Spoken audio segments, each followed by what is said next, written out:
प्रस्तुत हैं बुंदेली समाचार। प्रधानमंत्री जम्मू कश्मीर यात्रा पे।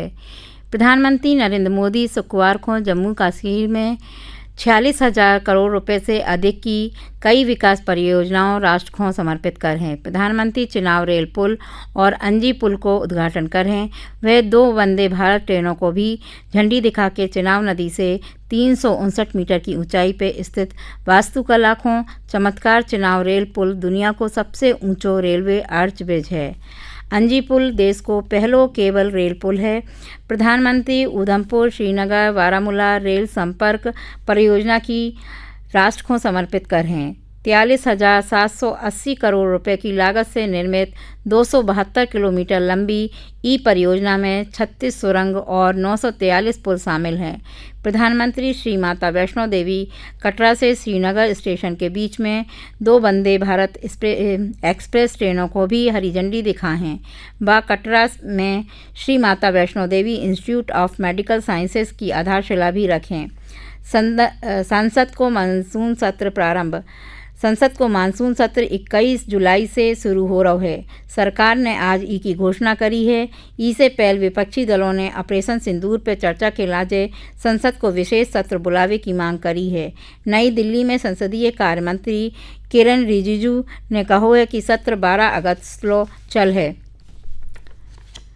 मुख्यमंत्री के द्वारा नियुक्ति पत्र। मुख्यमंत्री डॉक्टर मोहन यादव ने आज भोपाल में सामाजिक न्याय और सशक्तिकरण मंत्रालय के द्वारा अलग अलग विभागों के लगभग 60 से ज़्यादा उम्मीदवारों को नियुक्ति पत्र दिए हैं। सबसे ज़्यादा पीडब्ल्यूडी विभाग और कई अन्य विभागों में हमने नियुक्ति पत्र वितरित करे हैं। ई अवसर पर मुख्यमंत्री ने कहा है कि सरकार काफ़ी संवेदनशील है और खास के ऐसे वर्ग के इलाजे हम चिंतित हैं। कार्यशाला। केंद्रीय ग्रामीण विकास मंत्रालय को भूमि संसाधन विभाग और मध्य प्रदेश राज्य इलेक्ट्रॉनिक विकास निगम द्वारा संयुक्त रूप से 2 दिवसीय राष्ट्रीय कार्यशाला को आयोजन कल से भारतीय विज्ञान शिक्षा एवं अनुसंधान संस्थान IISER भौरी भोपाल में कर है। जे एक कार्यशाला में देश भर के वरिष्ठ सरकारी अधिकारी, तकनीकी विशेषज्ञ और भू प्रबंधन से जुड़े पेशेवर भाग ले हैं। नक्शा वेब GIS सॉल्यूशन पे आधारित है। ई कार्यशाला में ई प्लेटफॉर्म की क्षमताओं को शहरी संपत्ति सर्वेक्षण और भू स्थानिक डाटा प्रबंधन में उपयोग पे प्रकाश डालो जे है। कार्यशाला को उद्देश्य भू प्रबंधन और प्रशासनिक प्रणाली को पारदर्शी और तकनीक सक्षम बनावे को है। Ocular trauma. देश में ऑक्यूलर ट्रामा के मामलों को देखत भय राष्ट्रीय मानवाधिकार आयोग ने ई के दुष्प्रभाव को कम करने के लिए कई दिशा निर्देश जारी करे हैं। ऑक्यूलर ट्रामा आँखों में लगने वाली चोट और आघात से संबंधित है और इसे अंधेपन आवे को खतरा बढ़ जाता है। आयोग द्वारा जारी दिशा निर्देश के अनुसार ऑक्यूलर ट्रामा से बचने के लिए नियमित नेत्र परीक्षण करावो जरूरी हो जाता है। ई के अलावा ऐसे पटाखों, धनुष, तीर, प्लेट गन और तेज किनारों वाले खिलौनों से बचे रहवे को भी कहो गौ है। आयोग ने ई प्रकार की सामग्री की बिक्री पे भी प्रतिबंध लगावे की सलाह दी है, जिसे आँखों पे चोट लगने की संभावना ना रहवे।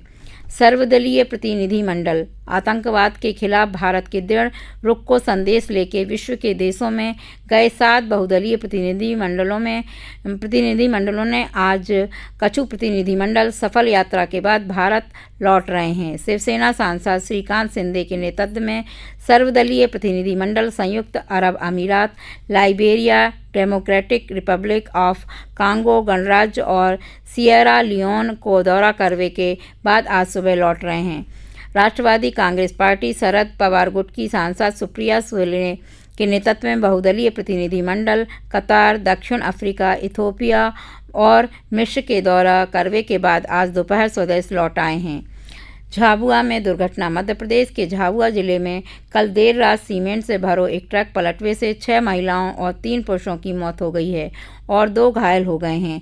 ई हादसे में सीमेंट से भरो ट्रक वैन पे गिर गयो, जिसे वाहन पूरी तरह से क्षतिग्रस्त हो गयो है। वैन में सवार सभी यात्री मेघनगर के रहने वाले हते और शादी समारोह से लौट रहे हते। घायलों को नज़दीकी अस्पताल ले जाओ गयो है, जिनमें से एक को गंभीर चोटों के कारण गुजरात के दाहोद में स्थानांतरित कर दो गयो है। प्रधानमंत्री नरेंद्र मोदी ने दुर्घटना में लोगों की मौत पर दुख व्यक्त करो है। सोशल मीडिया पोस्ट में श्री मोदी ने दुर्घटना में घायल भये लोगों के शीघ्र स्वास्थ्य होने की कामना करी है। श्री मोदी ने प्रधानमंत्री राष्ट्रीय राहत कोष से प्रत्येक मृतक के परिजनों को 2-2 लाख रुपया और घायलों को 50-50 हजार रुपये की अनुग्रह राशि देने की घोषणा करी है।